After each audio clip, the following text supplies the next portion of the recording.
Jā, mēs esam bijuši dažādās apvienībās. Šodien LSDSP kopā ar Latvijas Zemnieku savienību veido ZZS, Zaļo un Zemnieku savienību.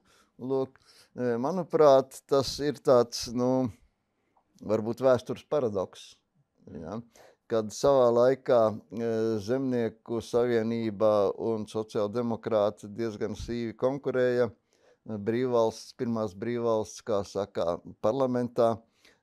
Viņi abas šīs partijas atjaunoja šo vai dibināja šo valsti 18. gadā un tā tālāk. Abas šīs partijas kopā strādāja pie satversmes projekta, vai ne? Un tur ir daudz kas kopējs, un, protams, ir daudz kas ir atšķirīgais, vai teiksim, jā. Bet šobrīd es gribu teikt, vai teiksim, jā, kad šī sadarbība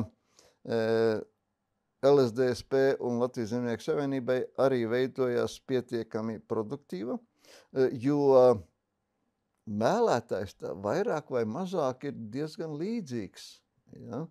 Tātad, ja zemniekos ir bagātas, lielas saimniecības un tā tālāk, gods un slavu viņam, bet ir arī ļoti daudzas nelielas, ja, kur šie cilvēki ir, kā saka, pašnodarbinātie, ja, un tas ir attiecīgi arī ļoti tuvi tam strādājošo kontingentam.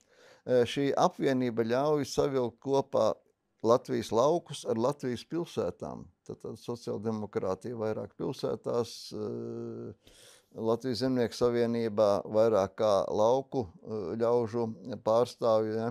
Bet šeit ir ļoti vienkārši atrast arī tādus kopējus citus punktus, vai teiksim, ja?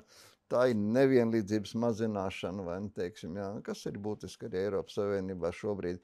Un daudz citas lietas, kuras mēs varam risināt kopā.